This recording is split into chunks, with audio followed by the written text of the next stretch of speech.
Speaking of the parents, the father, played by Daniel Stern. Daniel Stern. It, I have nothing against him as an actor. mm-hmm. I've enjoyed him in other movies. Mm-hmm. But let me say this straight. Mm-hmm. He's a creepy-ass guy. Yes. And in every other movie that I've seen, he plays creepy-ass guys, which is fine. But him playing a parent, him being as close to proximity as Fred Savage made me a little uncomfortable. Yeah, I mean, Fred, you know how people wore their clothes back then. You know how, your shorts were. Yeah. You know how you had, jeans on, they were high waters. So when he was in his pajamas and they were both sitting in bed, Yeah. Daniel Stern really close to Fred Savage, like, whoa, Stern. And like patting him on the leg. Yeah. And like, I mean, frankly, if it was any other actor, I would have just brushed it off. But I'm sorry, Daniel Stern, but you're a creepy man, Yeah. and I like your acting, but you're kind of stereotyped as creepy guy, and I don't know, Amber Alert just flashed in my head. Yeah, like chasing after little kids. It's, hopefully you won't get typecast for that because, Home Alone. I want to talk more about the set design. I think it was really imaginative. Yeah, it was pretty elaborate. Yeah, especially for a kids' movie like that. I mean, it looked like what a bunch of kids who never grow up, which is what the monsters are, would make. Yeah. Especially when they had access to magic, because like real kids would never build something like that because they'd stop halfway. When you can just magic it up. Yeah. Basically, there was no real origin of the monsters, but basically all the monsters were pretty much kids that were stuck in the underworld. Yeah. Well, in Monster Town. Let's not call it the underworld. Monster Town. Yeah. Whichever. Under the bed. Yeah. I do want to bring up its proximity to Beetlejuice, which is Beetlejuice was released in 88, and this was released in 89, and knowing that does make it feel like it was released on its coattails to ride that train, because it definitely had a similar feel. Especially with, Howie Mandel with his acting is just kind of all over the place. A lot of high energy, and I appreciate that, but you gotta be able to use that energy in refreshing ways. It's just kind of a lot of the same thing. It was very reminiscent of Beetlejuice's acting, to the point where you might say that Howie was aping Michael Keaton's style in that. Yeah. I mean, it's a fair criticism to bring up. Yeah, it is, but I don't know.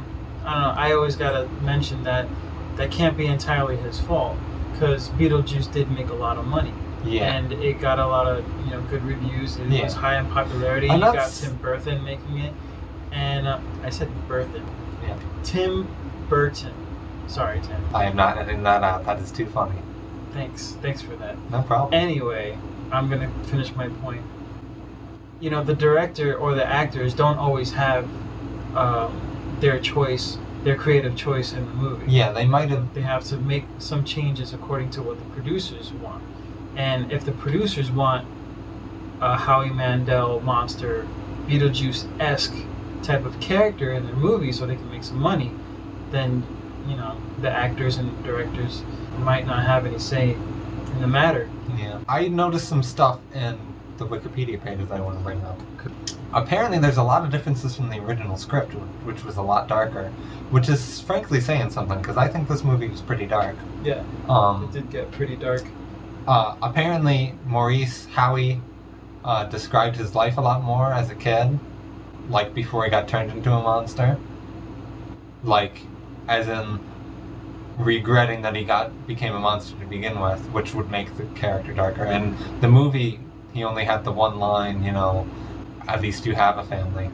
Also, Howie's character was more motivated by attempting to seduce Brian Savage's character, or Fred Savage, than just an urge to have fun, which is a lot darker. And also that Fred Savage's character was meaner and became nicer towards the end, which is also kind of saying something, because he was a pretty mean kid at the beginning. Yeah. Saying that this movie was intended to take a much darker route.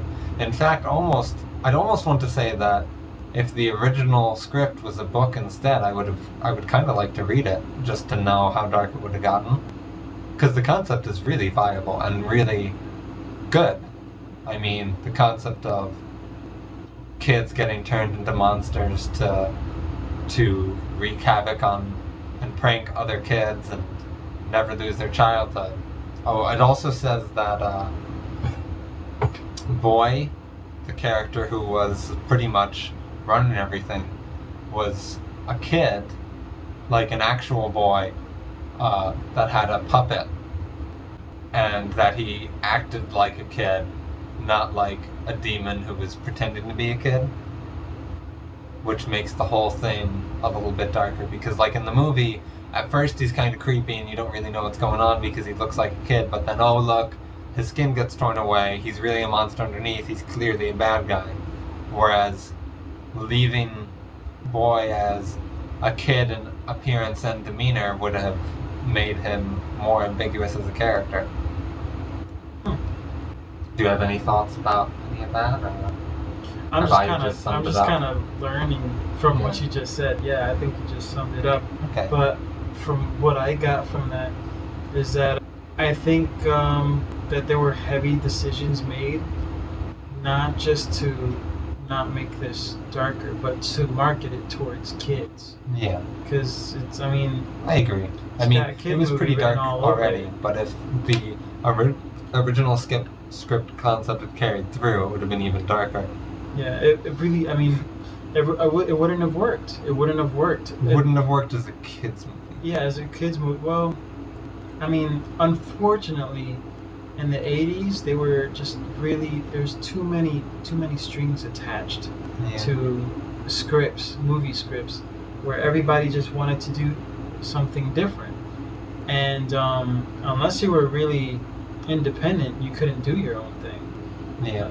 You always had people making decisions for you. You were basically not really an artist. You were just...